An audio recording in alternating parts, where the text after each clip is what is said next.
आज का लेक्चर एक कंसेप्चुअल लेक्चर होने वाला है। तो अगर तुम सिर्फ अपने एग्जाम से कुछ दिन पहले पढ़ने आए हो या फिर तुम चाहते हो कि तुम्हें एक आंसर मिल जाए कैसा कि कॉम्युनिज्म इन मॉडर्न इंडिया का क्या लिखना है, तो this video is not for you. सबसे पहला, क्या कॉम्युनिज्म सिर्फ रिलीजन के बारे में? क्या हिंदू और मुस्लिम हमेशा से लड़ते आ रहे हैं? क्या कॉम्युनिज्म एंशिएंट है, मॉडर्न है? अगर कॉम्युनिज्म गलत है तो लोग फिर भी फॉलो क्यों करते हैं? और क्यों कॉम्युनिज्म ग्रो करता है और पावरफुल बनता है, क्यों और कैसे? हेलो एवरीवन, जैसा कि आपने देख ही लिया होगा, आज हम बात करने वाले हैं कॉम्युनिज्म इन मॉडर्न इंडिया की। कॉम्युनिज्म इन मॉडर्न इंडिया बेसिकली आज के हमारे इस टॉपिक का नाम तो है ही हमारे, लेकिन इसी के साथ साथ कॉम्युनिज्म इन मॉडर्न इंडिया वर्क है विपिन चंद्र का। विपिन चंद्र, जो लोग नहीं जानते, हमारे एक नेशनलिस्ट मार्क्सिस्ट हिस्टोरियन है, जेएनयू के प्रोफेसर रह चुके हैं और हिंदू कॉलेज से भी ताल्लुकात रखते हैं। तो इनका जो वर्क है ना, कॉम्युनिज्म इन मॉडर्न इंडिया, इसके बारे में हम आज बात करने वाले हैं। तो पूरी बुक है, इसके अंदर बेसिकली 10 चैप्टर है, लेकिन हमारा मेन फोकस रहेगा इनके चैप्टर नंबर 1 के ऊपर, जिसका नाम है व्हाट इज कॉम्युनिज्म। और इसी के साथ साथ ये एक कोई समरी नहीं है, जैसे कि मैंने कहा कि छोटे फॉर्म के अंदर दिख जाए। तो ये कंसेप्चुअल लेक्चर होने वाला है, तो आई होप तुम समझो। As a history student it is very important कि हम अपने कंसेप्ट बिल्ड करते हुए चले, हम एक लॉजिकल एनालिसिस करें, एक लॉजिकल थिंकिंग को बढ़ावा दे। तो उसके लिए ये सब चीजें कुछ बहुत ज्यादा जरूरी है। और आई जस्ट होप कि तुम ये करने के बाद एक बार चैप्टर नंबर 1 जो है कॉम्युनिज्म इन मॉडर्न इंडिया, इस वर्क की रीडिंग भी करो, क्योंकि ऑब्वियसली बुक्स कुछ ऐसी चीज होती है जो हमें ज्यादा बहुत कुछ समझा देती है। तो आगे बढ़ते हैं। ये हमारे कुछ की क्वेश्चन जिनके बारे में आज हम बात करने वाले हैं। क्या कॉम्युनिज्म सिर्फ रिलीजन के बारे में? इन चीजों के बारे में सोचो थोड़ा, क्योंकि ये सब हमारी भी कॉमन अजम्पशंस है। हम ये अज्यूम करके चल देते हैं बस सिंपली कि हाँ कॉम्युनिज्म है, इसका मतलब रिलीजन के बारे में ही होगा। क्या हिंदू और मुस्लिम हमेशा से कन्फ्लिक्टेड रहे हैं? क्या वो हमेशा से ही लड़ते आ रहे हैं, हिंदू और मुस्लिम?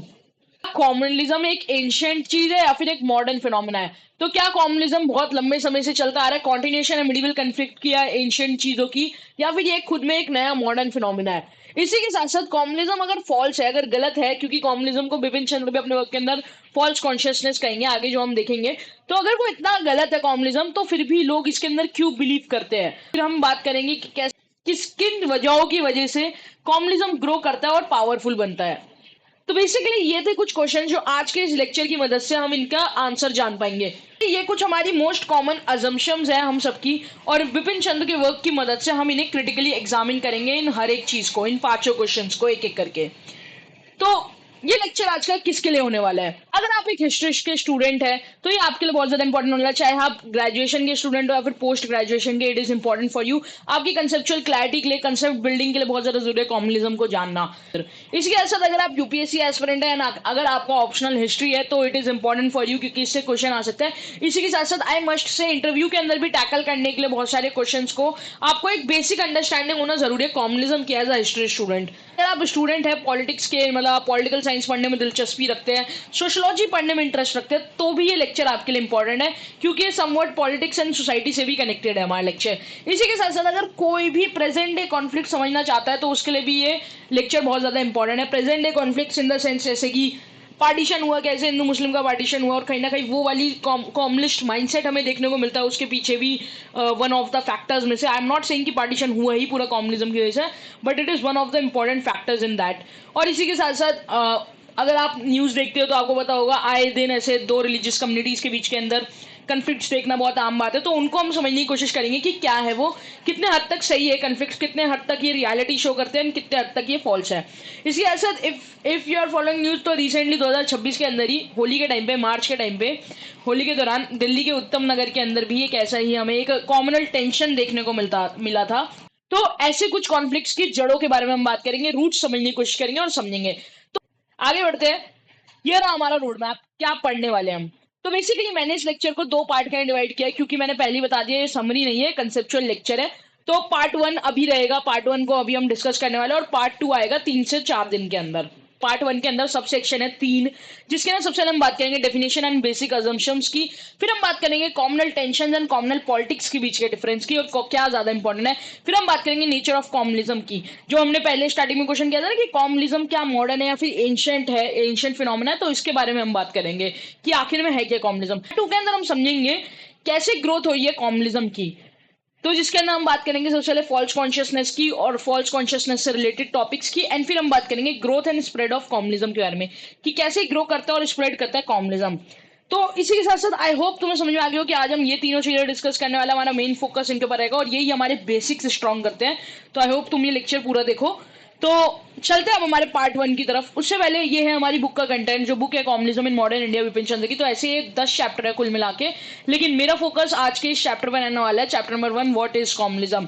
क्योंकि आई थिंक ये बहुत ज्यादा इंपॉर्टेंट चैप्टर है हमारी बेसिक अंडरस्टैंडिंग के लिए। तो आज हम यही डिस्कस करने वाले हैं। वैसे तो ये सिर्फ 35 पेजों का चैप्टर है, विल ट्राई कि मैं कॉम्प्रोमाइज ना करूं क्वालिटी ऑफ कंटेंट के साथ, ना ही एक्सप्लेनेशंस के साथ और ना ही टाइम के साथ। So let us take this forward. आगे चलते हैं। सबसे पहले हम शुरू करेंगे प्रीफेस के साथ। किसी भी बुक के है उसके अंदर तुम्हें प्रीफेस मिल जाएगा। यहाँ पे देखो प्रीफेस लिखा हुआ है, बट बहुत बार हम प्रीफेस इग्नोर कर देते हैं। बट आई थिंक हमें प्रीफेस डिस्कस करना चाहिए, क्योंकि वो हमें एक तरह से बुक की डायरेक्शन बता देता है कि ये पूरी बुक ले जाने कहाँ वाली है, हम क्या क्या बात करने वाले। Let us begin with our preface. तो प्रीफेस के अंदर सबसे पहले बिपिन चंद्र यही चीज कहते हैं कि हमें पहले तो देखना चाहिए कि कम्युनिज्म है क्या, उसके मेन फीचर्स क्या है, क्यों वो ग्रो करता है मॉडर्न इंडिया के अंदर, उसकी रूट्स क्या है, और why it eventually led to partition. Eventually उसकी वजह से पार्टीशन कैसे होता है, कौन से सोशल ग्रुप्स है जो सपोर्ट करते हैं कम्युनिज्म को, कौन से सेक्शंस बेनिफिट होते हैं उससे, और कौन ऑर्गेनाइज करता है कम्युनल पॉलिटिक्स को। तो इन सब चीजों के अराउंड है विपिन चंद्र का ये वर्क।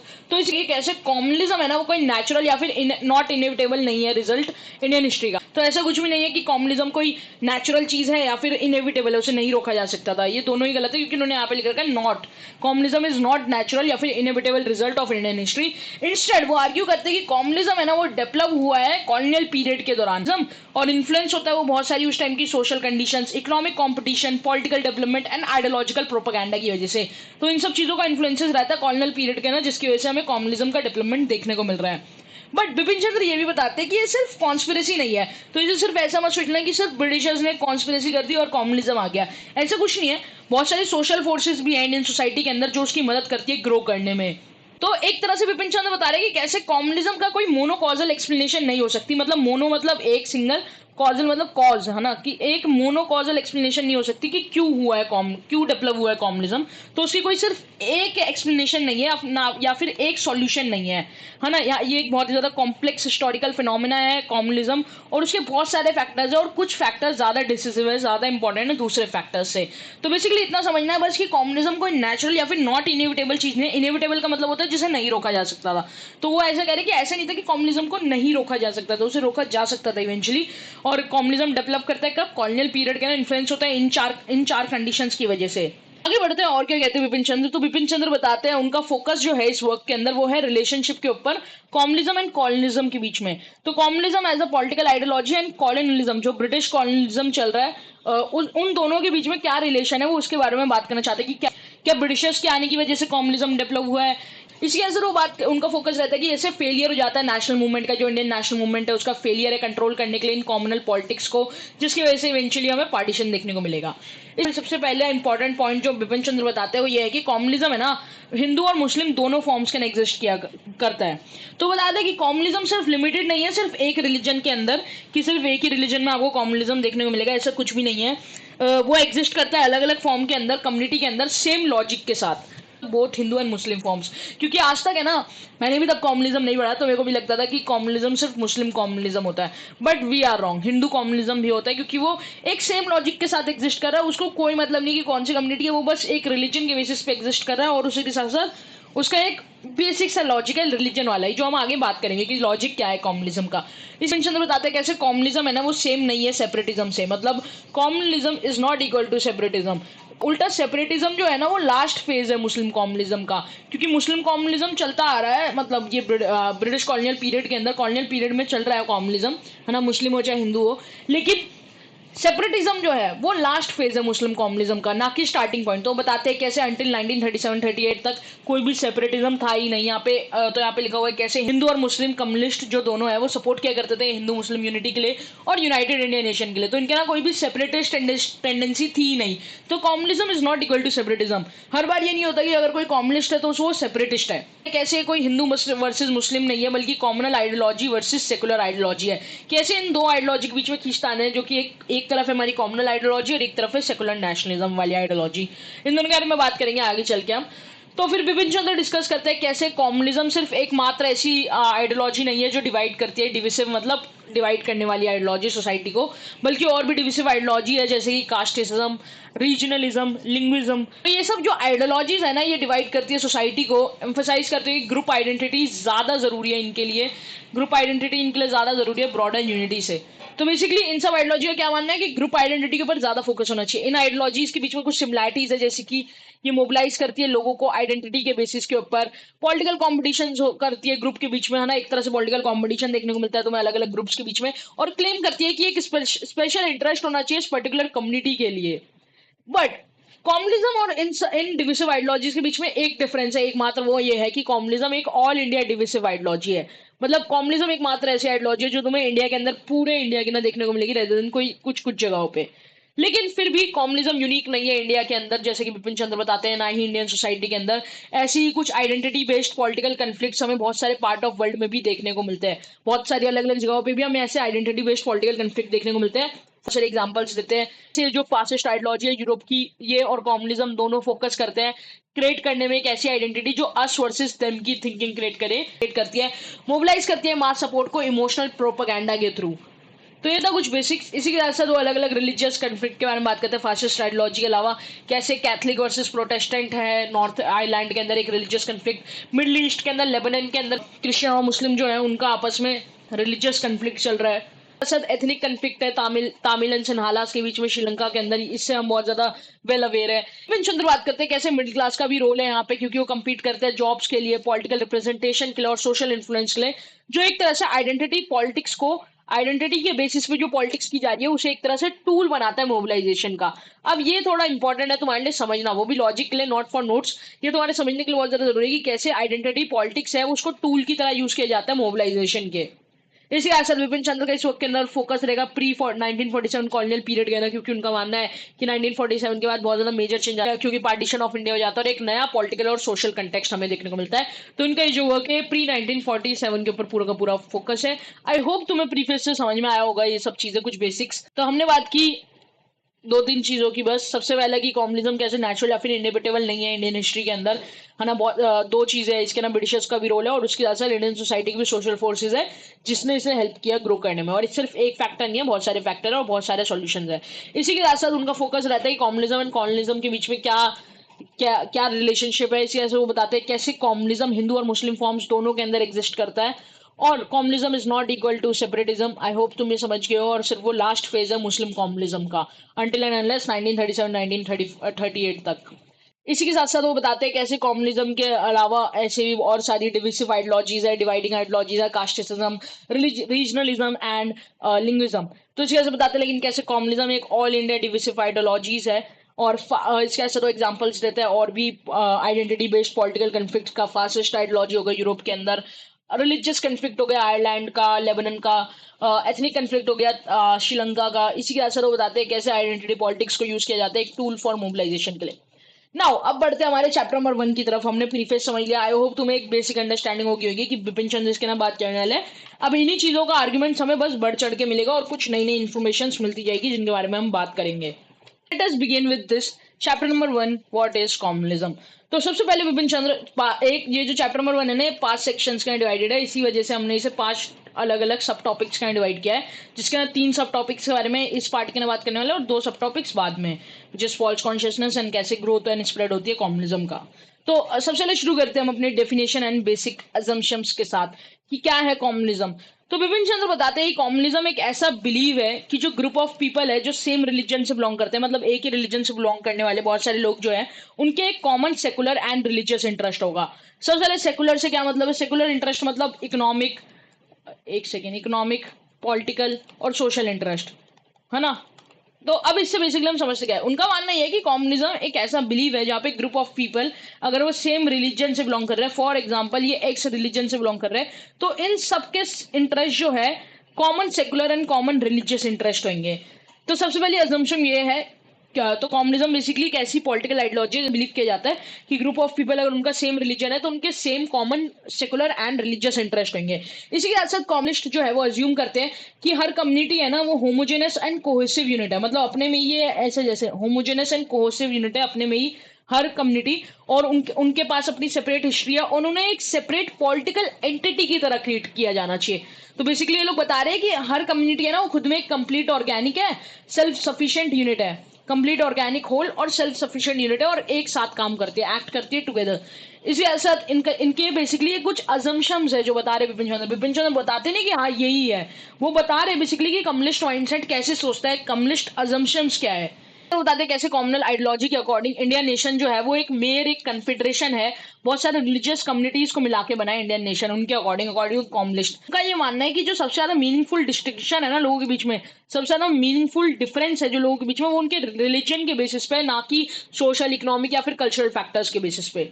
तरह से कम्युनिस्ट के लिए रिलीजन है वो बेसिस है सोशल आइडेंटिटी का, जो कि वो कहीं ना कहीं इग्नोर करते हैं लोगों का क्लास, रीजन, ऑक्यूपेशन, इन सब। तो एक तरह से इग्नोर कर रहे हैं लोग इंटरनल डिफरेंसेस को, जिसके बारे में अभी विपिन चंद्र हमें बताते हैं। कम्युनिस्ट है वो बिलीव किया करते हैं कि जो इंडिविजुअल्स है वो सिर्फ अपनी मेंबर ऑफ रिलीजियस कम्युनिटी की तरह रिप्रेजेंट करता है कलेक्टिव या फिर कॉर्पोरेट इंटरेस्ट। तो एक कोई इंडिविजुअल इंटरेस्ट हो नहीं सकता उनके अकॉर्डिंग, और वो बिलीव करते हैं कि जो मेंबर है किसी भी कम्युनिटी का, उन्हें एक जैसा सोचना चाहिए, एक जैसा फील करना चाहिए और एक जैसा एक्ट करना चाहिए।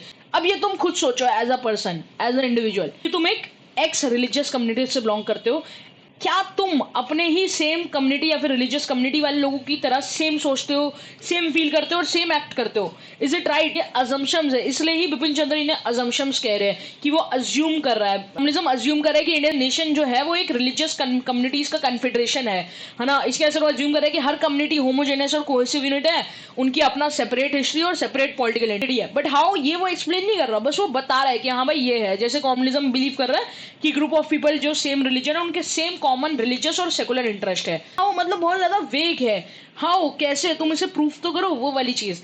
तो इस चीज का तुम्हें खुद खुद को गैप दिख रहा होगा एक बहुत ज्यादा कॉमनिस्ट आइडिया के अंदर।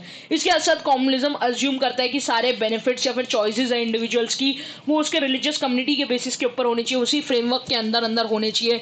चाहे किसी भी इंडिविजुअल की कोई भी बेनिफिट्स हो, चॉइसेस हो, वो अपने उसे अपनी रिलीजियस कम्युनिटी के अकॉर्डिंग सोचना चाहिए, उनका कहना ये है। और इसके साथ कॉमनिज्म बताते ही कैसे, उनका कहना है कि अगर कोई भी नेशनल या फिर क्लास लीडर है ना, तो असली जो भी लीडर है ईच कम्युनिटी का, वो क्लेम करते हैं खुद को कि वो नेशनल या फिर क्लास लीडर है, वो एक्चुअली में सिर्फ एक मेयर रिप्रेजेंटेटिव है उनकी खुद की रिलीजियस कम्युनिटी के लिए। तो according to this communist mindset, ये जो रिलीजियस आइडेंटिटी है ना, ये सबसे ज्यादा फंडामेंटल डिवीजन है इंडियन सोसाइटी का, और ये और सारी आइडेंटिटीज को ओवरराइड करता है। अदर आइडेंटिटीज कैसे, जैसे कि नेशन, क्लास, रीजन, लैंग्वेज, इन सब चीजों को या तो डिनाई कर दिया जाता है, मना कर दिया जाता है, या फिर सबॉर्डिनेट कर दिया जाता है रिलीजियस आइडेंटिटी से। एंड दे बिलीव की जो रिलीजियस आइडेंटिटी है वो सबसे ज्यादा सुपीरियर है, वो सबसे ज्यादा मोस्ट मीनिंगफुल डिस्टिंक्शन करता है इंडियन सोसाइटी के अंदर, अकॉर्डिंग टू कॉमनिस्ट। इसी के साथ साथ सेकंड अजम्पशन आएगी। अब ये थी हमारी पहली अजम्पशन, जो तुमने देखा कि लोगों का common secular and religious interest है अगर वो एक रिलीजियस कम्युनिटी से बिलोंग करते हैं। अब ये फिर से अज्यूम करता है कि जो इंटरेस्ट है ना इन डिफरेंट रिलीजियस कम्युनिटीज का, ये डिसिमिलर है एंड डाइवर्जेंट है। तो बेसिकली जो कोई हिंदू है, कोई मुस्लिम है, कोई क्रिश्चियन है ना, तो इनकी जो इंटरेस्ट है ना वो सेपरेट है, अलग अलग इंटरेस्ट है, पहली बात। और दूसरी बात, ये सारे इंटरेस्ट कंफ्लिक्टिंग है। अब ये सेकंड अजम्पशन है इनकी। तो बिपिन चंद्र जिसके बारे में कहते हैं कि ये ना कोई इंपेरिकली या फिर रिसर्च बेस्ड प्रूवन है, ना ही ये कोई लॉजिकली प्रूवन है, ना ही इसके पीछे कोई लॉजिक है, ना ही इंपेरिकली प्रूवन है, बट सिंपली इसे अज्यूम कर लिया गया है। तो आई होप तुम समझ रहे होगे ये सब चीजें कि कॉम्युनिज्म ये सब चीजें कह तो रहा है, लेकिन उसके वाई क्लियर नहीं है यहाँ पे। चंद्र बताते हैं कैसे जो कॉम्युनिज्म की दो अजम्पशंस है। पहली अजम्पशन ये कि कॉम्युनिज्म बिलीव है कि ग्रुप ऑफ पीपल जिनका सेम रिलीजन है उनके कॉमन सेकुलर और कॉमन रिलीजियस इंटरेस्ट होंगे।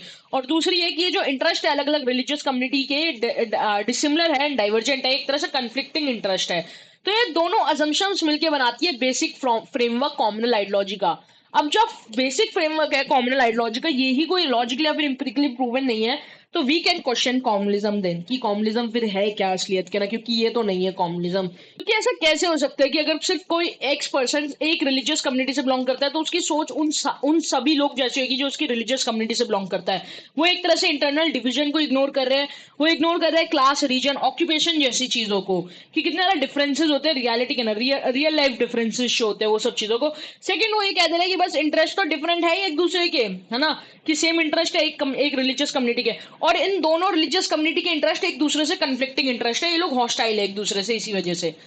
तो अब बिपिन चंद्र बढ़ते हैं आगे कि कैसे consequences and impact of communism की बात करते हैं वो। आई होप मेरी प्रोनाउंसिएशन सही है कॉम्युनिज्म की, वरना यार बेयर विद इट, सॉरी। अब इसी के साथ तो अब विपिन चंद्र बताएंगे हमें कैसे consequences and impact of communism के बारे में। अभी तक विपिन चंद्र ने हमें बताया डेफिनेशन कॉम्युनिज्म की और उसके ऊपर क्वेश्चन करना शुरू किया कि कैसे कॉम्युनिज्म, ये कैसी कॉम्युनिज्म की डेफिनेशन है इन सब चीजों के बारे में। अब वो हमें बता रहे हैं कि कॉम्युनिज्म डेंजरस क्यों है हमारी सोसाइटी के लिए, कॉन्सिक्वेंसेज क्या है कॉम्युनिज्म के और इम्पैक्ट क्या है कॉम्युनिज्म का।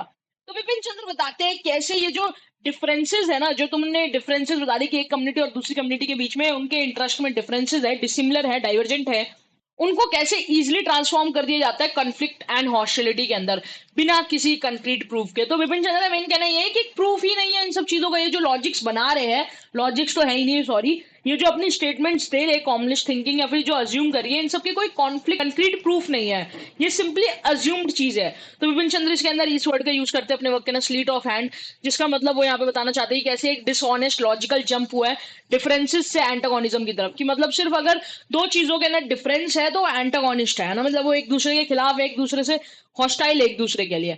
तो सबसे पहला इम्पैक्ट या फिर कॉन्सिक्वेंस जो हमें देखने को मिलता है कम्युनिज्म का वो है नॉर्मलाइजेशन ऑफ कन्फ्लिक्ट, कैसे कन्फ्लिक्ट को नॉर्मलाइज किया जाता है। तो जो कम्युनिज्म है या फिर कम्युनिस्ट है वो ट्रीट करते हैं कि म्यूचुअल हॉस्टिलिटी और जो हेटरेट है ना कम्युनिटी के बीच में, वो बहुत ज्यादा नॉर्मल है, नेचुरल है एंड परमानेंट है। क्योंकि अकॉर्डिंग टू देम क्या है, क्योंकि according to them group of people जिनका सेम रिलीजन है, common secular and religious interest है उनका। तो इसकी कैसे और वो बिलीव करते हैं कि जो इंटरेस्ट है ये डिफरेंट है दो कम्युनिटीज का, इसकी वजह से वो एक दूसरे के लिए हॉस्टाइल डिफरेंस है ना, एक तरह से डिफरेंसेस है इन दोनों कम्युनिटीज के बीच में। तो इसकी वजह से वो लोग कहते हैं कि ऐसे म्यूचुअल हॉस्टिलिटी हेटरेट है कम्युनिटीज के बीच में, वो तो बहुत ज्यादा नॉर्मल है, होगा ही होगा, नेचुरल एंड परमानेंट है। वहीं पर जो ये तीन चीजें जैसे कि टॉलरेंस, कॉपरेशन, पीसफुल एग्जिस्टेंस, इन तीनों चीजों को टेम्पररी एंड एक्सेप्शनल की तरह देखते हैं, जिसकी वजह से क्या हो रहा है eventually normalisation of conflict, conflicts को नॉर्मल करके दिखा रहा है कम्युनिज्म कि लड़ना तो आम बात है जी। इसी के साथ साथ सेकंड चीज is distortion of democracy. Communal politics का मानना यह है कि इंडिविजुअल्स को वोट करना चाहिए रिलीजन बेसिस के ऊपर, मतलब एक ऐसा इलेक्टेड एक ऐसा रिप्रेजेंटेटिव इलेक्ट करो जो सिर्फ उनकी कम्युनिटी के लिए काम करे। और वो कौन हो सकता है, क्योंकि इनके अकॉर्डिंग तो क्या है, रिलीजियस और सेकुलर इंटरेस्ट सेम है, तो अपनी ही कम्युनिटी के लोग को वोट करो ताकि वो एक्स तुम्हारी कम्युनिटी एक्स कम्युनिटी के लिए ही काम करता रह जाए, है ना। तो इनका मानना यह है कि वोट इस बेसिस पे होना चाहिए कॉमनल पॉलिटिक्स के अकॉर्डिंग।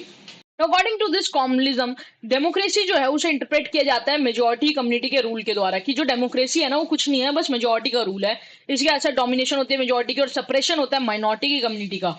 एटीट्यूड है ना बहुत ज्यादा सिचुएशनल है, क्योंकि अगर इसके बारे में हम अच्छे से बात करें कि ये डेमोक्रेसी को एक मेजोरिटी कम्युनिटी की तरह बात कर रहे हैं, तो तुम्हें याद होगा प्री फेज में हमने बात की थी कि कम्युनिज्म एग्जिस्ट करता है मुस्लिम एंड हिंदू दोनों फॉर्म्स के अंदर। तो फॉर एग्जाम्पल अब तुम एक चीज समझो कि एक पर्टिकुलर एरिया है, इसके अंदर अगर मुस्लिम्स माइनॉरिटी मुस्लिम मेजोरिटी में है और हिंदूज माइनॉरिटी के अंदर है, तो ये जो हिंदू है यहाँ पे वो बिलीव करेगा एज अ कॉम्युनिस्ट थिंकिंग कि ये जो डेमोक्रेसी है ना ये रूल है मेजोरिटी कम्युनिटी का और सप्रेशन हो रहा है एक माइनॉरिटी कम्युनिटी का। वहीं पे वाइस वर्सा हो जाएगा, तब जहाँ पे हिंदू की मेजोरिटी होगी और मुस्लिम्स माइनॉरिटी के अंदर होंगे, तो वो माइनॉरिटी मतलब मुस्लिम्स बिलीव करेंगे कि ये मेजोरिटी का रूल है डेमोक्रेसी और डोमिनेशन और सप्रेशन, डोमिनेशन है मेजोरिटी कम्युनिटी का एंड माइनॉरिटी कम्युनिटी का सप्रेशन हो रहा है समवॉट। तो कम्युनिस्ट व्यू के अंदर नेशनलिज्म और जो डेमोक्रेसी है ना वो थ्रेट है उनकी कम्युनिटी के लिए। तो इसी की वजह से लिखा हुआ है, लेकिन ये एटीट्यूड बहुत ज्यादा सिचुएशनल है, क्योंकि वो डिपेंड करता है कि मेजोरिटी कौन है माइनॉरिटी कौन है, रेदर देन कि सिर्फ एक ही कम्युनिटी करती रहती है कम्युनिज्म, ऐसा कुछ भी नहीं है। तो it is all about this mindset, है ना। तो प्रॉब्लम है ना रिलीजन नहीं है, प्रॉब्लम थिंकिंग है कि तुम कैसे सोच रहे हो। Next is social consequences. Vipin Chandra इसके बाद बात करते हैं कैसे कम्युनिज्म की वजह से रिगिड डिवीजन हो जाता है हमारी सोसाइटी के अंदर, सिर्फ हमारी सोसाइटी बट के रह जाते हैं रिलीजियस कम्युनिटीज के ना, कि हिंदू है, फलाना मुस्लिम है, फलाना सिख है, फलाना क्रिश्चियन है, जिसकी वजह से हम प्रॉपर एनालिसिस नहीं कर पाते सोशल कंडीशंस का, इकोनॉमिक प्रॉब्लम का और इंडिविजुअल सर्कमस्टांसेस का। तो बेसिकली हम इन चीजों को इग्नोर करने लगते हैं और इंस्टेड हम क्या करने लगते हैं, कॉमनल थिंकिंग की मदद से, कॉमनल थिंकिंग की मदद से हम ब्लेम करने लगते हैं दूसरी कम्युनिटी को हमारी सारी प्रॉब्लम्स के लिए। तो एक तरह से रियलिटी दिखा ही नहीं रहा है कम्युनिज्म, इनफैक्ट एक फॉल्स रियलिटी क्रिएट कर रहा है, कि एक फॉल्स बिलीफ क्रिएट कर रहा है कि ब्लेम करो दूसरी कम्युनिटी को, दूसरी कम्युनिटी की वजह से हो रही है सब। फॉर एग्जाम्पल यहाँ पे एग्जाम्पल है वर्क के अंदर की कैसे अगर मुस्लिम बैकवर्डनेस है, अगर मुस्लिम लोग की तरक्की इतनी ज्यादा नहीं हो पाती है, डेवलपमेंट नहीं हो पाती है, तो ब्लेम करते हैं हिंदूज को इस चीज के लिए। और वहीं पर अगर हिंदू हिंदू अगर प्रोग्रेस कर रहा है तो उसे एक तरह से ऑब्स्ट्रक्ट देखा जाता है मुस्लिम्स के द्वारा, कि अगर ये हिंदू की ग्रोथ होगी तो हमारी ग्रोथ नहीं हो पाएगी। तो एक तरह से एक फॉल्स रियलिटी क्रिएट की जा रही है, रेदर देन ये देखने की कि सोशल कंडीशंस क्या है, क्या क्लास इनक्वालिटी है, लैक ऑफ एजुकेशन है, इकोनॉमिक प्रॉब्लम क्या है, कैसे कॉलोनियल इकोनॉमी के दौरान कैसे एक्सप्लॉइटेशन हो रहा है इंडियन इकोनॉमी का, इंडिविजुअल सर्कमस्टांसेस क्या है, इन सब चीजों को इग्नोर करके हम सिर्फ ब्लेम करते रह जाते हैं एक कम्युनिटी से दूसरी कम्युनिटी को। So this is what that is why communism is dangerous. तो क्यों विपिन चंद्र इसे डिस्कस करते हैं, स्टार्टिंग में भी हमने बात की थी, कैसे कॉम्युनिस्ट थिंकिंग है वो कॉन्फ्लिक्ट को एक तरह से नेचुरल एंड परमानेंट बता रही है, वहीं पे वो जस्टिफाई कर रही है वायलेंस को, जो कि बहुत ज्यादा डेंजरस है। इसी के साथ हमने कैसे बात की सोशल कॉन्सिक्वेंसेज के अंदर की, कैसे प्रॉपर एनालिसिस प्रिवेंट करता है ये हमें रियल प्रॉब्लम्स का। तो तब हम रियल प्रॉब्लम्स नहीं देख पाते तो हम रियल सॉल्यूशंस नहीं देख पाते, और तब हम सॉरी रियल प्रॉब्लम्स नहीं देख पाते तो हम अपना रियल एनिमी नहीं देख पाते, और तब हम ना रियल एनिमी नहीं देख पाते तो हम अपना रियल सॉल्यूशन तो कहाँ से ही ढूंढेंगे। So it is like too difficult for this, और कॉम्युनिज्म की यही बुराइयां है somewhat, according to me, rather than Bipin Chandra. तो दिस इज समथिंग। लेकिन बिपिन चंद्र भी वाली चीज की बात करते हैं, कैसे रियल प्रॉब्लम है वो हमें पता नहीं लगती, रियल एनिमी पता नहीं लगते, और फिर रियल सॉल्यूशन तो कहाँ तक ही आएगा। तो कॉम्युनिज्म फॉल्स प्रॉब्लम दिखाता है हमें, फॉल्स एनिमी दिखाता है और फॉल्स सॉल्यूशन देता है। अब हम चलते हैं पार्ट वन के सेकंड सबसेक्शन की तरफ, which is difference between communal tension and communal politics. अब हम बात करने वाले क्या होती है communal tension and communal politics. अभी तक हमने देखा कि कैसे विपिन चंद्र बता रहे हैं कॉम्युनिज्म के अंदर कोई लॉजिकल चीज ही नहीं है, कॉम्युनिज्म की डेफिनेशन एंड इन सब चीजों के अंदर कैसे कॉम्युनिज्म जस्टिफाई कर रहा है वायलेंस को, जिसकी वजह से वो डेंजरस है, और कैसे वो प्रिवेंट कर रहा है रियल प्रॉब्लम सॉल्विंग, और क्यों कॉम्युनिज्म प्रॉब्लमैटिक है रियलिटी के अंदर, कि वो इग्नोर कर रहा है रियल कॉजेस को। अब हम देखते हैं कॉम्युनल टेंशन और कॉम्युनल पॉलिटिक्स के अंदर कि इन दोनों में से किस चीज के ऊपर नजर रखना ज्यादा जरूरी है, और होते क्या है communal tension and communal politics. Starting with communal tension. Communal tension spasmodic होते हैं, मतलब एक तरह से सडन और टेम्पररी होते हैं, कम समय के लिए होते हैं, एकदम से होते हैं और बहुत ज्यादा टेम्पररी रहते हैं। यूजुअली इन्वॉल्व करता है communal tension lower class, urban poor और लंपन एलिमेंट्स और गुंडास को। ऑफन ट्रिगर्ड किया जाता है, इसे लेड किया जाता है एक तरह से प्रोपोगंडा, रूमर, रिलीजियस इश्यूज के बेसिस के ऊपर, जैसे कि रिलीजियस इश्यूज हो गया, cow killing for a Hindu, music in front of mosque for Muslim peoples. तो ऐसे करके मतलब ऐसे कॉम्युनल टेंशंस को बढ़ाया जाता है इन चीजों के द्वारा, प्रोपोगंडा, रूमर्स और रिलीजियस इश्यूज के द्वारा। एक ऐसा एटमॉस्फेयर क्रिएट किया जाता है यहाँ पे बहुत ज्यादा फ्रेंजी एंड एक्साइटमेंट हो, जिसकी वजह से बहुत बार राइट्स भी होते हैं। राइट्स की अगर हम बात करें तो कॉम्युनल राइट जो है वो बेसिकली टिपिकल एक्सप्रेशन है कॉम्युनल टेंशंस का। जहाँ पे कॉम्युनल टेंशन है वहां पे हमें एक टिपिकल एक्सप्रेशन की फॉर्म के देखने को मिलता है कॉम्युनल राइट्स। मिडिल क्लास और जो अपर क्लास है उनका कोई डायरेक्ट पार्टिसिपेशन नहीं होता है कॉम्युनल राइट्स के अंदर या फिर कॉम्युनल टेंशंस के अंदर, बट वो प्रोवाइड करते हैं मटेरियल एंड मोरल सपोर्ट। इसी ऐसा कॉम्युनल टेंशन जिसकी हमने बात की बहुत टेम्पररी होता है और डिसअपेयर कर जाता है, तब एक्साइटमेंट फेड हो जाती है। इसके साथ कॉम्युनल टेंशन जो है वो लेट 19th सेंचुरी के हमें देखने को मिलती है, लेकिन वो इफेक्ट नहीं करती मेजोरिटी ऑफ इंडियंस को, जो कि रूरल एरियाज के उस टाइम पे रहा करते हैं। तो ये मेजोरिटी ऑफ इंडियंस को इफेक्ट ही नहीं किया था कभी इस कॉम्युनल टेंशंस ने, अंटिल एंड अनलेस 1946-47। तो बिपिन चंद्र एक डेटा से सपोर्ट भी करते हैं कि 1923-26 के बीच में हमें 72 मेजर कम्युनल राइट्स देखने को मिलते हैं, जिसका मतलब है कि हर 20 दिन के ना एक राइट हो रहा है, जो कि इतने ज्यादा लार्ज स्केल पे नहीं है एज अ इंडिया। अगर तुम इंडिया को देखो कितना बड़ा था, कितनी ज्यादा पॉपुलेशन रहती थी, तो अगर 20 दिन में भी एक राइट हो रहा है तो इट इज नॉट समथिंग जो ज्यादा वाइड स्प्रेड है एक तरह से। तो बिपिन चंद्र हमें बताना चाहते हैं कैसे राइट्स बहुत ज्यादा लिमिटेड होते थे, रिसेंट थे और इतने ज्यादा वाइड स्प्रेड नहीं थे। ये बिपिन चंद्र आर्ग्यू करते हैं और वो बताते हैं कैसे कम्युनिज्म कभी भी परमानेंट नहीं रहा है, ना ही वो हर जगह होता था कम्युनिज्म, क्योंकि उन्होंने इस डेटा के साथ भी इसे सपोर्ट किया है। बात करते हैं कॉम्युनल पॉलिटिक्स क्या होता है। Communal politics basically long term है, परसिस्टेंट है और कंटिन्यूस रहती है बहुत लंबे समय तक। मेनली इन्वॉल्व करती है middle class, landlords and bureaucratic elements को, और इसके साथ ज्यादा ऑर्गेनाइज्ड एंड स्ट्रक्चर्ड है देन दिस कॉम्युनल टेंशंस। इसी के साथ रिप्रेजेंट करती है कॉम्युनल पॉलिटिक्स की कैसे डेलिब्रेट पॉलिटिकल यूज किया जाता है कॉम्युनल आइडियोलॉजी का। ये चीज तुम्हारे लिए बहुत ज्यादा इंपॉर्टेंट है समझना कि कैसे डेलिब्रेट पॉलिटिकल यूज किया जा रहा है, जान पूछ के पॉलिटिकल यूज किया जा रहा है इस कॉम्युनल आइडियोलॉजी का for the benefit of someone. अब आगे बढ़ते हैं तो ऐसे ही बिपिन चंद्र बताते हैं कि communism mainly political and ideological system है। कम्युनिज्म क्या है, पॉलिटिकल एंड आइडियोलॉजिकल सिस्टम है, रेदर देन कि हम सिर्फ उसे रिलीजन तक सीमित रखें। तो क्योंकि असली में रिलीजन जो वो डेफिनेशन दे रहे थे कम्युनिस्ट, वो तो गलत है ना समवॉट, क्योंकि उसके पीछे तो कोई लॉजिक ही नहीं है। तो इसकी वजह से बताते हैं विपिन चंद्र की communism basically political and ideological है, ना कि सिर्फ रायट्स या वायलेंस। तो इस ज्यादातर कम्युनिज्म हमें इलेक्शंस, पॉलिटिकल ऑर्गेनाइजेशन के लीडरशिप्स के अंदर देखने को मिलता है, ना कि सिर्फ हमेशा फिजिकल वायलेंस या फिर एवरीडे फाइट्स के अंदर। तो विपिन चंद्र ने डिस्कस क्यों किया communal tension and communal politics. वो हमें बेसिकली बताना चाहते हैं कि कॉम्युनल टेंशन कैसे शॉर्ट टर्म होते हैं, इमोशनल होते हैं और सडन होते हैं, सरफेस लेवल पे होते हैं, एक तरह से लोअर क्लास इन्वॉल्व होता है, राइट्स होते हैं जिसकी वजह से, और वो टेम्पररी होते हैं। वहीं पे जो कॉम्युनल पॉलिटिक्स है वो लॉन्ग टर्म होते हैं, ऑर्गेनाइज्ड है, प्लान्ड है, मिडिल क्लास और अपर क्लास का इन्वॉल्वमेंट होता है इसके अंदर, जिसकी वजह से पॉलिटिकल मोबिलाइजेशन होता है और ये बहुत ज्यादा कंटिन्यूस होते हैं। तो एक तरह से कॉम्युनल टेंशन है ना वो सरफेस लेवल पे प्रॉब्लम है, वहीं पे जो कॉम्युनल पॉलिटिक्स है वो रियल डेंजर है, वो डीप डेंजर है एक तरह से। तो इस चीज के बारे में विपिन चंद्र में बताना चाहते हैं। तो कैसे वो बताते हैं, सोशल पैथोलॉजी करके एक टर्म का यूज करते हैं वो अपने वर्क के अंदर, सोशल पैथोलॉजी, जिसका मतलब होता है कि कैसे जो कॉमनल रायट्स है ना वो बस एक सिम्टम है डीपर डिजीज के, और डीपर डिजीज क्या है, कॉमनल पॉलिटिक्स। तो विपिन चंद्र हमें ये क्यों बताते हैं, क्योंकि विपिन चंद्र आर्ग्यू करना चाहते हैं कि कॉमनिज्म कभी परमानेंट नहीं रहा है, तो कॉमनिज्म नेचुरल नहीं है इंडियन हिस्ट्री के अंदर, और ना ही वो हर जगह है। ऐसा भी नहीं था कि ये सिर्फ हर जगह फैला हुआ था कॉमनिज्म। राइट्स बहुत ज्यादा लिमिटेड थे, रिसेंट थे और वाइड स्प्रेड नहीं थे।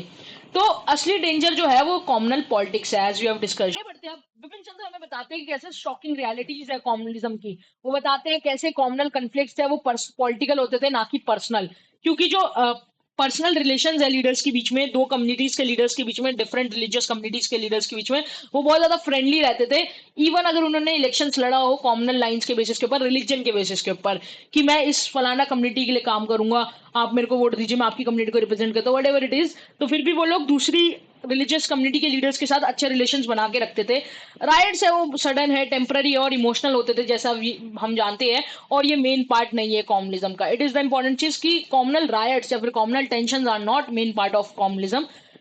तो फिर विपिन चंद्र बात करते हैं रियल कॉमनिज्म होता क्या है। तो विपिन चंद्र बताते हैं, इसकी वो पहले ही बता चुके हैं कि कैसे ये एक आइडियोलॉजिकल एंड पॉलिटिकल सिस्टम है। तो विपिन चंद्र बात करते हैं आइडियोलॉजी और पॉलिटिक्स, ये दोनों मिलके काम करते हैं रियल कॉमनिज्म के अंदर। आइडियोलॉजी मतलब वे ऑफ थिंकिंग की कैसे सोचा जा रहा है, कैसे कॉमनल आइडियोलॉजी है, एंड देन पॉलिटिक्स की कैसे लीडर्स यूज कर रहे हैं उस पर्टिकुलर कॉमनल आइडियोलॉजी को।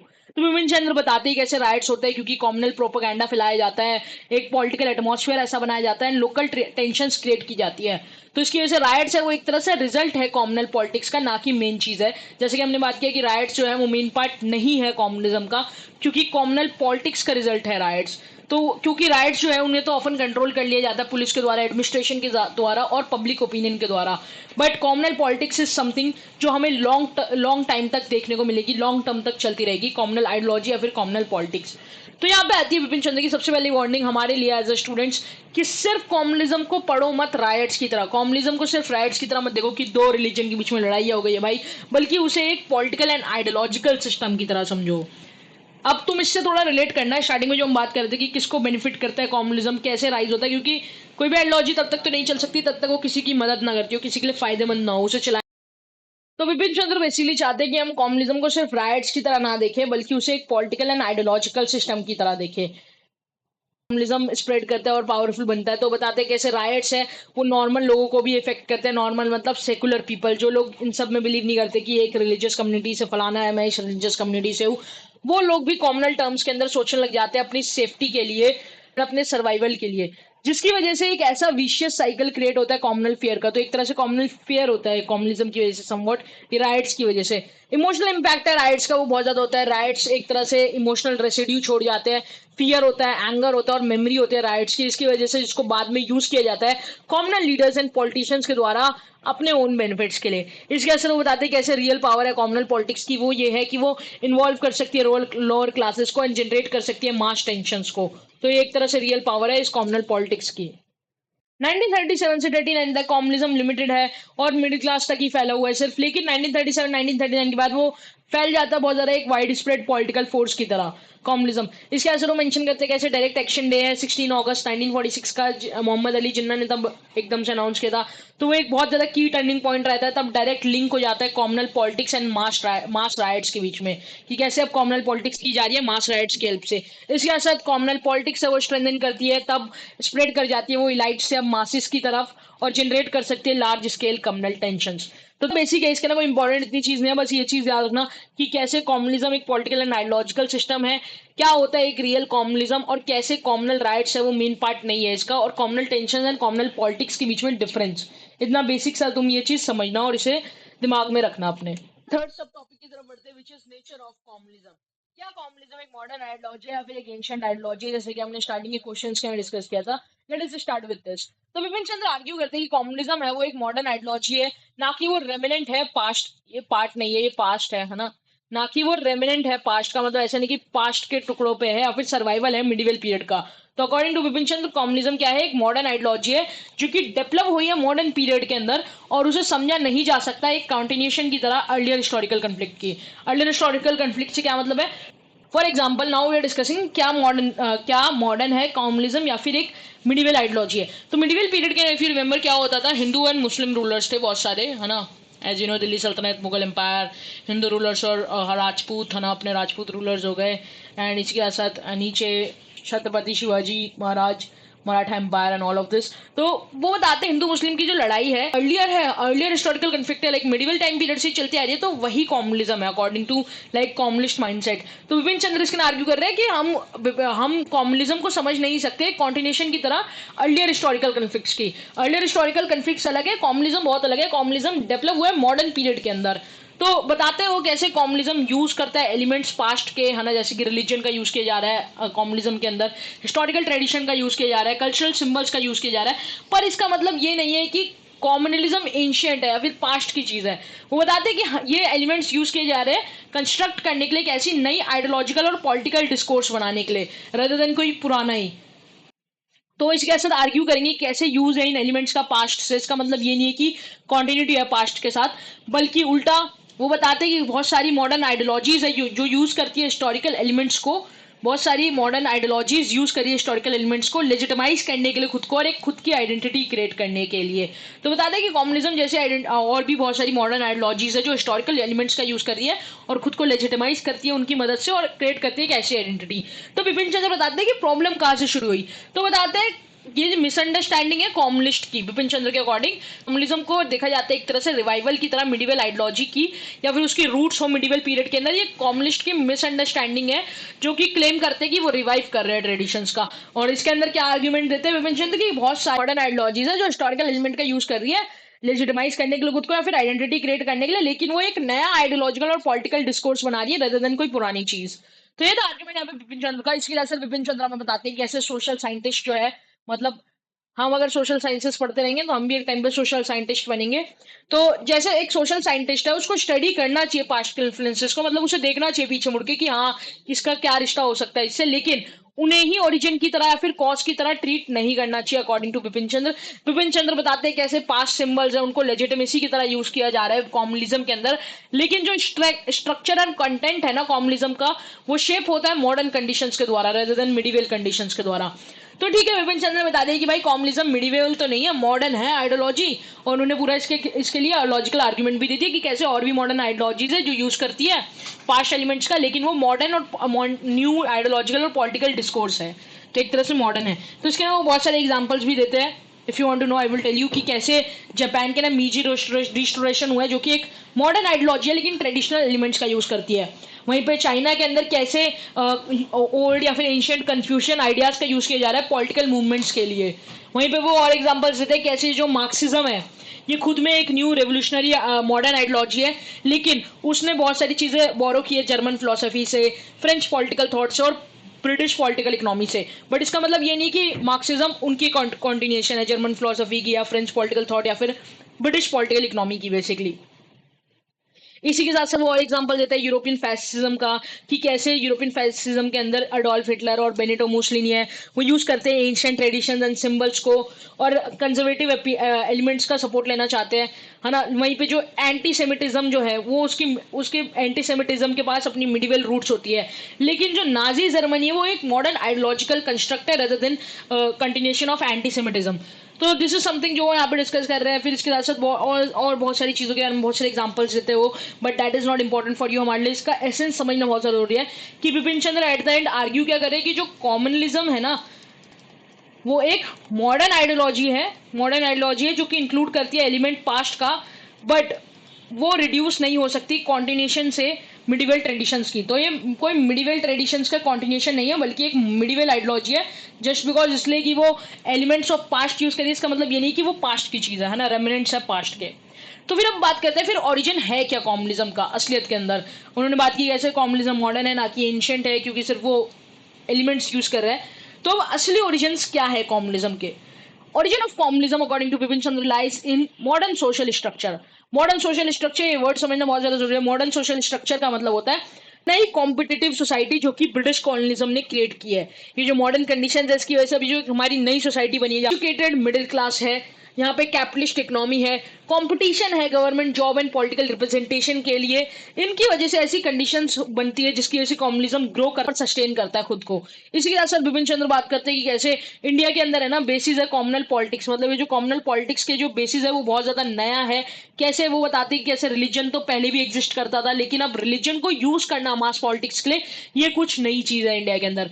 बताते हो कैसे पहले रिलीजन तो पहले भी था लेकिन वो सिर्फ एक मेयर सोशल आइडेंटिटी की तरह था, तो कोई मास पॉलिटिक्स नहीं होती थी, लेकिन अब रिलीजन को पॉलिटिकल टूल की तरह यूज किया जाने लगा है और एक तरह से मास पॉलिटिक्स का इमरजेंस हुआ है। तो एक तरह से और आर्ग्यूमेंट स्ट्रेंथन करे कि कैसे कम्युनिज्म मॉडर्न ही है और ओरिजिन है कम्युनिज्म का वो मॉडर्न सोशल स्ट्रक्चर के अलाय करता है। ये जब जो जो न्यू चेंजेस आए इस मॉडर्न सोसाइटी के अंदर अपनी, इनकी वजह से कहीं ना कहीं कम्युनिज्म आ रहा है, स्पेशली यहाँ पे लिखा हुआ है जैसे कि डेवलपमेंट ऑफ कैपिटलिज्म। तो आगे बढ़ते हैं। विपिन चंद्र इसी के साथ सर बात करते हैं स्ट्रक्चर ब्रेक आफ्टर 1857 की। ये बहुत ज्यादा इंपॉर्टेंट है समझना और लिख भी लेना, 2-3 लाइन के अंदर, इतना बड़ा मत लिखना, ये समझाने के लिए तुम्हें बस। तो इसके असर विपिन चंद्र बात करते हैं कैसे स्ट्रक्चरल ब्रेक आता है 1857 के बाद। जैसे बताते हैं 1857 से पहले क्या होता है, पॉलिटिक्स के अंदर सिर्फ रूलिंग क्लास का रोल रहता है, इसकी राजा महाराजा थे। 1857 से पहले रूलिंग क्लास का रोल था पॉलिटिक्स के अंदर, ऑर्डिनरी पीपल आम जनता का कोई पॉलिटिकल रोल नहीं था, या तो वो सिर्फ सोल्जर्स थे काम किया करते थे या फिर वो ओकेजनल रेबल्स थे, है ना। तो इसकी वजह से उनको मोबिलाइज करने की या फिर यूनाइट करने की मासेस को कोई जरूरत ही नहीं थी,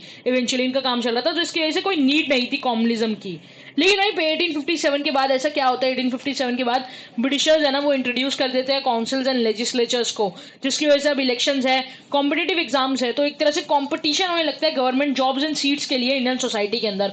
अब लोगों के बीच के अंदर जॉब्स और गवर्नमेंट पॉलिटिकल रिप्रेजेंटेशन के लिए, पॉलिटिकल सीट्स के लिए एक तरह से कंपटीशन बढ़ने लगता है, जिसकी वजह से क्या होती है यहाँ पे नीड होती है कि वो मास सपोर्ट इकट्ठा करे, वो अपने लिए सपोर्ट इकट्ठा करे, क्योंकि वही लोग उन्हें वोट देंगे एक तरह से इवेंचुअली और उनके पॉलिटिकल रिप्रेजेंटेशन का कारण बनेंगे।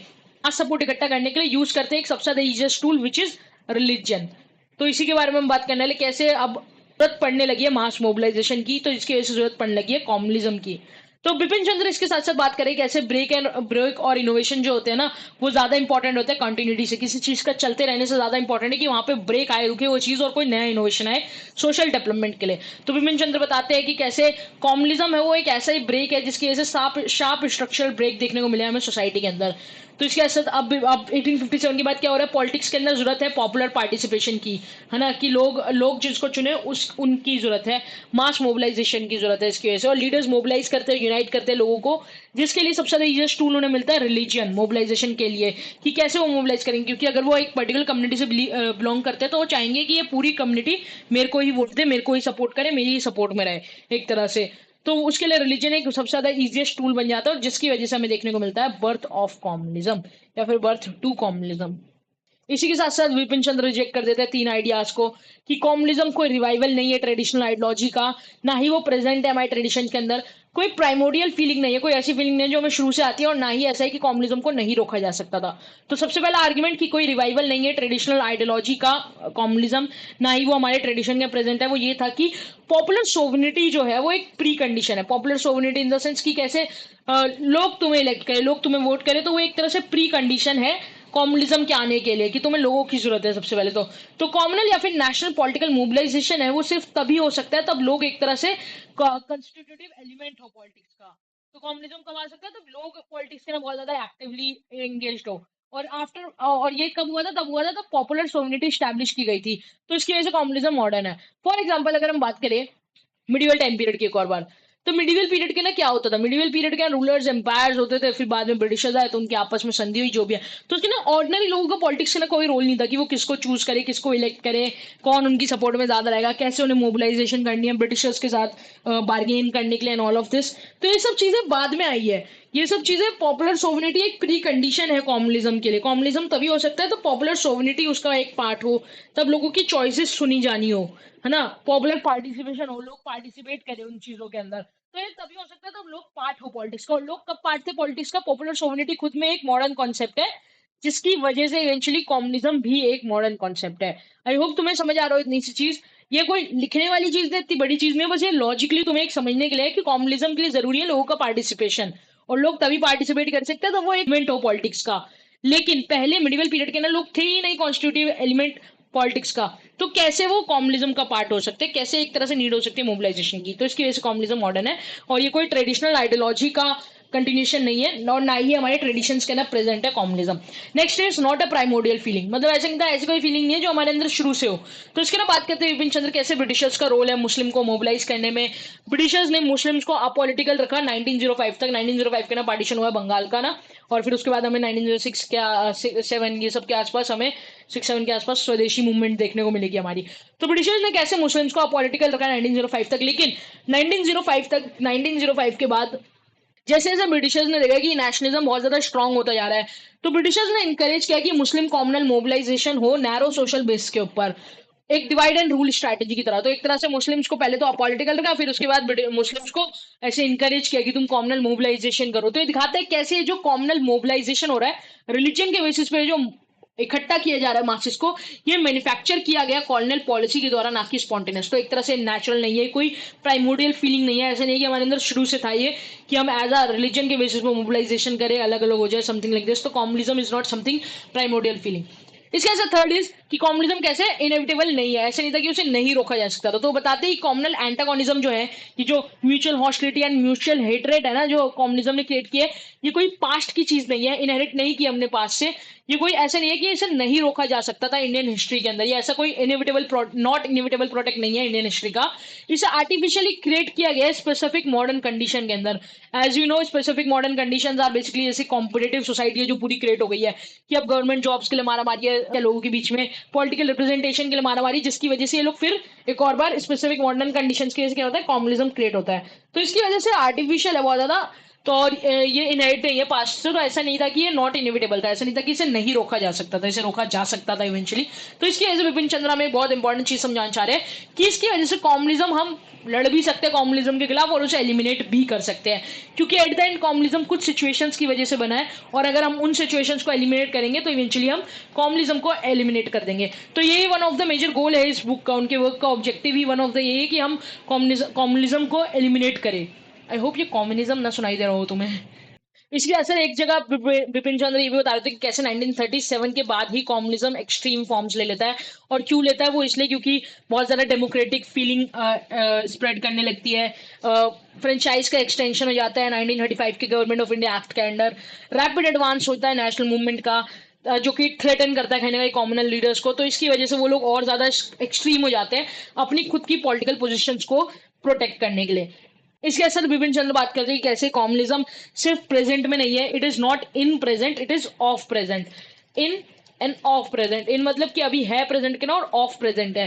तो इसके हम विपिन चंद्र बताते हैं कैसे कम्युनिज्म बॉर्न है मॉडर्न कंडीशन से, जैसे कि colonial capitalism, popular participation and competition for resources. वहीं पे वो बताती है कैसे ये सब चीजें एग्जिस्ट नहीं किया करती थी, कम्युनिज्म एग्जिस्ट नहीं किया करता था इन कंडीशन से पहले, जो कि ब्रिटिश कॉलोनिज्म ने क्रिएट की है। वो बताते हैं कि कम्युनिज्म क्या करता है और क्या नहीं करता, वही चीज हमें बता देती है कि कितना मॉडर्न है और कितना एंशियंट है कम्युनिज्म। तो इसके अंदर वो बताते हैं कैसे कम्युनिज्म सर्व करता है सोशल नीड कंटेम्प्ररी क्लास की, अभी जो क्लासेस है मॉडर्न उनकी नीड्स को सर्व कर रहा है, ब्रिटिशर्स की हो गई, एजुकेटेड मिडिल क्लास की हो गई, लैंडलॉर्ड्स की हो गई, इन सब लोगों की। इसके असर वो बताते हैं कैसे रिस्पॉन्ड होता है modern political and economic competition का कम्युनिज्म एक, और एक तरह से इंपॉर्टेंट बन जाता है बहुत ज्यादा कॉलोनियल पॉलिटिक्स के अंदर, जो खुद में एक इटसेल्फ मॉडर्न है। तो कम्युनिज्म की जो सोशल रूट और सोशल इकोनॉमिक और पॉलिटिकल ऑब्जेक्टिव्स हैं, ये सब प्रेजेंट है, ये सब एक तरह से मॉडर्न है, जिसकी वजह से communism in present and of present है। ये कुछ चीज थी जो विपिन चंद्र डिस्कस करता है, not समाउ important, but I just think कि तुम्हें बता देना चाहिए कि तुम सोचो कि ये मैंने मिस कर दिया बुक में से। तुम पढ़ोगे तुम्हें ये सब चीजें फिर से मिलेगी। आई स्ट्रांगली सजेस्ट कि तुम एक बार रीडिंग लो इस लेक्चर को सुनने के बाद वर्क का विपिन चंद्र के। तो इसके असर विपिन चंद्र बात करें कि हिस्टोरियन का टास्क क्या है, तो बताते हैं कि हिस्टोरियन का सिर्फ टास्क ये नहीं है कि वो मॉडर्न सोशल स्ट्रक्चर्स के बारे में बात कर ले जिन्होंने सस्टेन किया कम्युनिज्म को, जैसे कि हमने अभी अभी किया, बल्कि कैसे वो स्प्रेड करता है और बढ़ता है, कैसे वो राइज करता है और स्प्रेड करता है, ये डीपर टास्क है हिस्टोरियन का। इसके असर विपिन चंद्र में एक बहुत ज्यादा इंपॉर्टेंट चीज बताते हैं, जो एज स्टूडेंट मेरे को सुन के तो बहुत ज्यादा अमेज्ड फील हुआ था कि वाह यार कितना सही है, कि कंटामिनेशन हुआ है हमारे एनालिटिकल टूल्स का। तो विपिन चंद्र बताते हैं कैसे 100 सालों से हम मिडिल क्लास और इंटेलिजेंशिया है जो हमारा, ये सब कॉमनल आउटलुक्स के आसपास है हम लोग, जो कि कॉमनल आउटलुक चल रहा है प्रेस के अंदर, पॉलिटिक्स के अंदर, लिटरेचर के अंदर एंड एजुकेशन के अंदर, जिसकी वजह से इवेंचुअली हमें क्या देखने को मिलता है, अनकॉन्शियस पेनिट्रेशन हो जाता है कॉमनल आइडियोलॉजी का। हमारे दिमागों के अंदर भी एक तरह से अनकॉन्शियसली कॉमनल आइडियोलॉजी अब आ चुकी है अब तक, और ऐसे लोगों की थिंकिंग के ना इंक्लूडेड होते हैं हमारे स्कॉलर्स एंड हिस्टोरियंस। तो विपिन चंद्र अभी बताएंगे कैसे स्कॉलर्स एंड स्टूडेंट्स से मिस्टेक हो जाती है कि बहुत बार वो कॉमनल आउटलुक के बेसिस के ऊपर वर्क अपना देखने लगते हैं। विपिन चंद्र बताते हैं कॉमनलिज्म के 3 कॉन्सिक्वेंसेज हो जाते हैं कि इस कॉमनल आउटलुक और कॉमनलिज्म के 3 कॉन्सिक्वेंसेज ये हो जाते हैं कि हम लोग कॉमनलिज्म को पढ़ने लगते हैं एक अनकॉन्शियस कॉमनल अजम्पशन के साथ। मतलब अगर हम कॉमनलिज्म को एज अ टॉपिक भी समझना चाह रहे हैं ना, तो हमारे दिमाग के अंदर एक ऐसी अनकॉन्शियस कॉमनल अजम्पशन रहती है कि अच्छा हम एज अ कम्युनिटी तो डिफरेंट है, रिलीजियस हमारी हिंदू रिलीजियस कम्युनिटी अलग है, हमारी मुस्लिम रिलीजियस कम्युनिटी अलग है। बट असलियत में ऐसा नहीं होता, क्योंकि हम सब भूल जाते हैं क्वेश्चन करना कि क्यों अलग है, क्यों एक हिंदू और हिंदू के बीच में चीजें सिमिलर है और क्यों एक हिंदू और मुस्लिम के बीच में चीजें डिफरेंट है। तो it is not something like this कि हम रिलीजन के बेसिस पे ये सब चीजें कर पाए। आई होप तुमने अभी तक तो ये चीज समझ ली होगी जितना अभी तक हम बात करते आए। फिर दूसरी चीज ये विपिन चंद्र बताते हैं कैसे पॉलिटिकल साइंस और हिस्ट्री है हमारा, इनके अंदर फोकस रहता है आइडिया के ऊपर कि हमें कॉमनलिज्म समझा दो जी, हमें कॉमनलिज्म समझा दो बस, हमें सोशल रूट से कुछ नहीं लेना। हमें क्या जानना कि सोशल रूट्स क्या है, इसका ओरिजिन कैसे हुआ, क्या है क्या नहीं है, जिसकी वजह से कहीं ना कहीं कॉमनल बायसनेस आती है हमारे अंदर। इसी के साथ वो बताते हैं कैसे सोशल साइंटिस्ट है जिनके सेकुलर इंटेंशन होते हैं, मतलब जो ऐसे कॉमनलिज्म के लेंस से नहीं देखना चाहते चीज़ों को, वो फिर भी कॉमनलिज्म की हिरासत में आते हैं क्योंकि लैक करते हैं वो लोग कंसेप्चुअल एंड थ्योरेटिकल क्लैरिटी को। विपिन चंद्र बात करते हैं कैसे स्कॉलर्स के द्वारा बिगेस्ट मिस्टेक की जाती है। वो अजम्पशन के साथ स्टार्ट करते हैं कि रिलीजियस कम्युनिटी के यूनिफाइड इंटरेस्ट है, बिना क्वेश्चन किए या फिर प्रूफ किए इस अजम्पशन को। तो ये वही बात है जो मैंने अभी तुम्हें बताई कि हम लोग एक इस अजम्पशन के साथ स्टार्ट करते हैं, इवन हम ही क्या स्कॉलर्स एंड हिस्टोरियंस भी, कि रिलीजियस कम्युनिटी है वो उनका सेम इंटरेस्ट है, बिना क्वेश्चन किया फिर प्रूफ किए इस अजम्पशन को कि क्यों है सेम इंटरेस्ट या फिर क्यों है डिफरेंट इंटरेस्ट। तो वो इसके ना हमें एग्जाम्पल देते हैं अपने फुटनोट्स के अंदर, 2 एग्जाम्पल देता है। सबसे पहले फ्रांसिस रॉबिन्सन जो है उनका वर्क है Muslim communalism in UP, and Mushir al Hasan जो है उनका वर्क है nationalism and communal politics in India 1916-1928।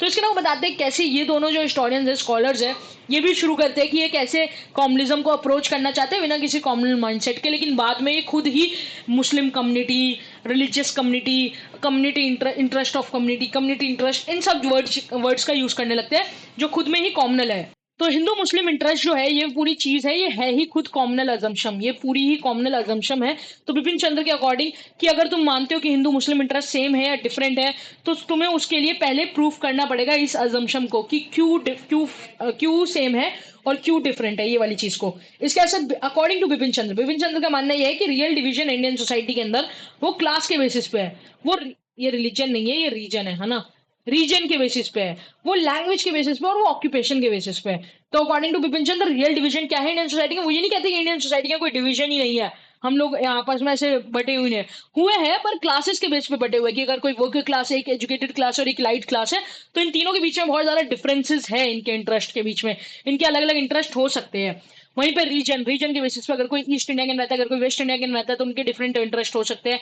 Language के बेसिस पे, ऑक्यूपेशन के बेसिस पे, ना कि रिलीजन के बेसिस पे, जो कि बहुत ज्यादा इंपॉर्टेंट है ये समझने के लिए कि रियल डिवीजन इंडियन सोसाइटी के ना वो दिखा ही नहीं रहा है कॉमनलिज्म। कॉमनलिज्म तो हमें फॉल्स डिविजन दिखा रहा है, जिसकी वजह से हम फॉल्स प्रॉब्लम्स देख रहे हैं, फॉल्स एनिमी देख रहे हैं और फॉल्स सॉल्यूशंस देख रहे हैं, जो कि समाव एक तरह से हमें भटका रहा है असली चीजों से।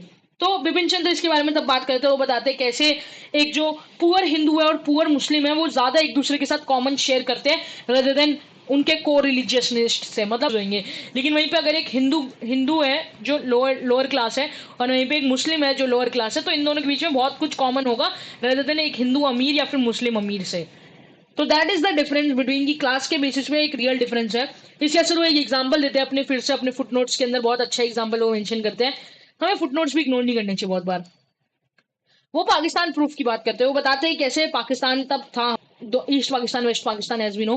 तो ईस्ट पाकिस्तान और वेस्ट पाकिस्तान के बीच में ना बहुत सारे डिफरेंसेस थे। तो बताते हैं कैसे बंगाली मुस्लिम जो है यहाँ की ईस्ट पाकिस्तान के जो मुस्लिम्स हैं और वेस्ट पाकिस्तानी मुस्लिम है, उनका कोई भी लिंग्विस्टिक, कल्चरल या फिर सोशल या फिर इकोनॉमिक पॉलिटिकल एफिनिटी थी ही नहीं, ऐसा कुछ कॉमन था ही नहीं।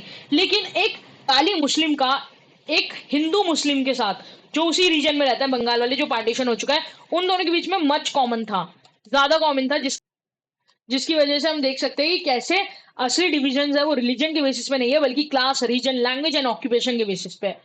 इसके साथ आप आगे बढ़ते हैं तो विपिन चंद्र बात करते हैं कैसे हम बात करते हैं अभी रियल कॉमन इंटरेस्ट की, कि रियल कॉमन इंटरेस्ट कहाँ है, क्लास के बेसिस पे, रीजन के बेसिस पे, एंटी इंपीरियलिज्म के बेसिस पे एज अ इंडियन। तो बताते हैं कैसे क्लास के बेसिस पे एक पीजेंट वर्कर है उनके सेम क्लास इंटरेस्ट है, रीजन के बेसिस पे हमारी शेड लैंग्वेज और कल्चर है, एक रीजनल ग्रुप की तरह है हम, वो वाली चीज है। और फिर एंटी इंपीरियलिस्ट हमारे इंटरेस्ट है क्योंकि हम इंडियंस है, एज अ इंडियंस है ना, वो वाली चीज है। तो कॉम्युनिज्म कहीं ना कहीं हाइड कर रहा है रियल डिविजन्स को छुपा रहा है वो, और रियल नेशनल यूनिटी जो ग्रो कर रही है उसे भी हाइड करता है। तो बिपिन चंद्र बात करते हैं कि क्या असली रिलीजियस कम्युनिटी इवन एग्जिस्ट भी करती है रियल सेंस के अंदर, क्या कुछ रिलीजियस कम्युनिटी जैसा कोई टर्म होना चाहिए। इससे याद आया कि कम्युनिटी जो है वो खुद में एक बहुत ज्यादा कॉम्प्लेक्स हिस्टोरिकल फिनोमेना है। ये भी मॉडर्न इंडिया के एक one of the most important topics में से एक है, इसके ऊपर भी लेक्चर आने वाला है। We will try to make lecture on this community topic itself. तो अब बात करते हैं कि क्या रिलीजियस कम्युनिटी इवन एग्जिस्ट भी करती है रियल सेंस के ना। तो बिपिन चंद्र आर्ग्यू करते हैं कि कम्युनिज्म है ना गलत है, ना कि सिर्फ नैरो। ऐसा नहीं कि कम्युनिज्म कम चीजें देख पा रहा है, कम्युनिज्म फंडामेंटली ही गलत है। बिपिन चंद्र आर्ग्यू करते हैं। वो बताते हैं कि कैसे कम्युनिस्ट क्लेम करते कि वो रिप्रेजेंट कर रहे हैं हिंदू या मुस्लिम इंटरेस्ट को। जैसे कि तुमने सुना होगा कि उनका कहना था, वो अज्यूम करते हैं कि जो कोई भी नेशनल लीडर या फिर क्लास लीडर खुद को बता रहा होता है, वो रिप्रेजेंट कर रहा होता है इंटरेस्ट अपनी रिलीजियस कम्युनिटी के। तो वैसे ही बिपिन चंद्र बताते हैं कि ऐसे कम्युनिस्ट क्लेम करते हैं कि वो रिप्रेजेंट कर रहे हैं हिंदू या मुस्लिम इंटरेस्ट को, लेकिन ऐसा कोई इंटरेस्ट तो एग्जिस्ट ही नहीं करता रियल लाइफ के अंदर। तो वो इवन रिप्रेजेंट भी नहीं करते अपनी खुद की कम्युनिटी को। तो तुम समझ रहे हो ये बात, तब उनका लॉजिक ही खराब है। तो आगे वाले आर्ग्यूमेंट्स तो वो क्या ही करेंगे कि वो हिंदू और मुस्लिम इंटरेस्ट को रिप्रेजेंट करते हैं। पहली बात है, क्या ऐसा कोई रिलीजियस इंटरेस्ट एग्जिस्ट करता भी है। तुम बताओ, तुम्हें लगता है ऐसा कोई रिलीजियस इंटरेस्ट एग्जिस्ट करता है। आई नो कि होते हैं बॉन्ड्स होते हैं जो रिलीजियस बिलीव्स के बेसिस के ऊपर होते हैं और लोकली वैलिड सोशल कस्टम्स के बेसिस पे होते हैं, rather than की रिलीजन के बेसिस पे। क्योंकि हर तरफ तुमने भी अगर देखा हो बहुत ज्यादा रिलीजियस डाइवर्सिटी और बहुत सारे अलग अलग कल्चर्स है, कस्टम्स है, उनके अंदर भी बहुत ज्यादा डिफरेंसेस है। इवन एक कम्युनिटी के अंदर ही, इवन हिंदूज के अंदर ही इतने ज्यादा अलग अलग कल्चरल डिफरेंसेज है, इतने अलग अलग सोशल कस्टम्स है। तो ये सब चीजें कहने के हमें दिखाती है कि even religiously no one Hindu या फिर मुस्लिम कम्युनिटी कोई होता ही नहीं है ऐसा कुछ रिलीजियसली भी कि मुस्लिम या फिर हिंदू कम्युनिटी हो, बल्कि बहुत सारी हिंदू कम्युनिटी है और बहुत सारी मुस्लिम कम्युनिटी है, वो एक दूसरे के अंदर डिफरेंट है, उनके ना डिफरेंसेस है उनके बीच में रीजन क्लास एंड क्लास के बेसिस पे, जैसे कि अभी अभी हमने बात की। इवन कैसे विपिन चंद्र भी बताते हैं कि अगर हम यूज करते हैं ना वर्ड कम्युनिटी मुस्लिम या हिंदू के लिए, तो वो खुद में एक कम्युनल एक्ट है कि हम ये Hindu community and Muslim community जो पूरे लेक्चर के हम बोलते हैं, ये खुद में एक कम्युनल एक्ट है, क्योंकि ऐसा कुछ होता ही नहीं है, ऐसी रिलीजियस कम्युनिटी को एग्जिस्ट ही नहीं करते। और इसे नेहरू भी, जवाहरलाल नेहरू जो हमारे पहले प्राइम मिनिस्टर रह चुके हैं, फर्स्ट प्राइम मिनिस्टर है इंडिया के, वो भी कह चुके हैं कि ये कॉमनल क्वेश्चन है पूरा का पूरा। तो हिंदू मुस्लिम इंटरेस्ट खुद में एक बहुत बड़ी कॉमनल एजम्पशन है। अब ये फिर ऐसा करते क्यों है कम्युनिस्ट, अगर ऐसा है तो क्या असली में कोई ऐसा रिलीजियस कम्युनिटी एग्जिस्ट ही नहीं करती है सेंस में, तो ये कर क्यों रहे। तो इसकी दो पॉसिबिलिटी हो सकती है, सिर्फ दो ही रीजन होता है ऐसी चीजों का, या तो वो खुद को बेवकूफ बना रहे हैं, अनकॉन्शियस सेल्फ डिसेप्शन, या फिर वो दूसरों को बेवकूफ बना रहे हैं सब चीजें जानते हुए भी कि कोई रिलीजियस कम्युनिटी एग्जिस्ट ही नहीं करती, बस वो अपने बेनिफिट के लिए करते जा रहे हैं। तो इसके असर विपिन चंद्र बताते हैं कि ऐसे जो वेरी फाउंडेशन है ना कम्युनिज्म की, कि हिंदू एक कम्युनिटी फॉर्म करते हैं, मुस्लिम एक कम्युनिटी फॉर्म करते हैं, वो खुद में ही एक फॉल्स एंड कंस्ट्रक्टेड है, वो खुद में ही एक फॉल्स है, गलत है। क्योंकि ऐसा कुछ रियलिटी के ना ऐसे कोई डिफरेंस ऑफ इंटरेस्ट तो है ही नहीं। असली के ना कोई ऐसी रिलीजन के बेसिस पे कम्युनिटी तो है ही नहीं, बल्कि रियल डिवीजन किसके बेसिस पे, class, region, occupation and language के बेसिस पे। तो ये खुद में फॉल्स एंड कंस्ट्रक्टेड है, नेचुरल नहीं है ये सब चीजें। तो विपिन चंद्र बताते हैं कि अगर हम ऐसी फॉल्स फाउंडेशंस कि हिंदू एक कम्युनिटी है, मुस्लिम एक कम्युनिटी, अगर हम ऐसी चीजें एक्सेप्ट करते हैं, तो इसकी वजह से एक डेंजरस चेन बनती है जो कि जस्टिफाई करेगी ब्रिटिश रूल एंड पार्टीशन को। ब्रिटिश अब कैसे जस्टिफाई कर रहे हैं ब्रिटिश रूल को, इसके बारे में हम बात करते हैं। फॉर एग्जाम्पल, ब्रिटिशर्स आए तब इंडिया के अंदर, तो दे विल से कि देखो हिंदू तो एक रिलीजियस कम्युनिटी है, मुस्लिम एक रिलीजियस कम्युनिटी है, अब ये दोनों रिलीजियस कम्युनिटी आपस में एक दूसरे के साथ लड़ते रहते हैं कन्फ्लिक्ट में, और इसकी वजह से ये लोग खुद को गवर्न नहीं कर सकते, ये सेल्फ गवर्नेंस कर ही नहीं सकते, ये लोग डेवलप कर ही नहीं सकते, ये लोग तो बारबेरियंस है। तो इसकी वजह से कहीं ना कहीं वो जस्टिफाई कर देते हैं अपने ब्रिटिश के रूल को, कि ब्रिटिशर्स का आना बहुत ज्यादा जरूरी था इंडिया के लिए।